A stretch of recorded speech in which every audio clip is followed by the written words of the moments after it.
Moikka! Mä teen nyt videoita enemmän niinku shortseja, koska viimeksi kun mä tein Tokavuokka shortsin, sen sai niin monta niinku, näyttökertaa ja tykkäystä. Joten nyt mennään devaamaan Tokavuokkaa. Nyt me rakennetaan alakerta mun taloon, jota mä en oo rakentanut lähellekään valmiiksi.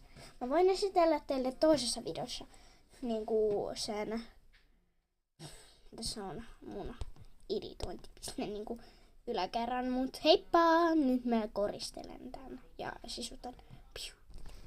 Tässä jaksossa mä koristelen vaan Lucyn huoneen ja se ei tuu ole vielä pitkään aikaan valmis, mutta tältä se näyttää nyt tällä hetkellä. Heippa!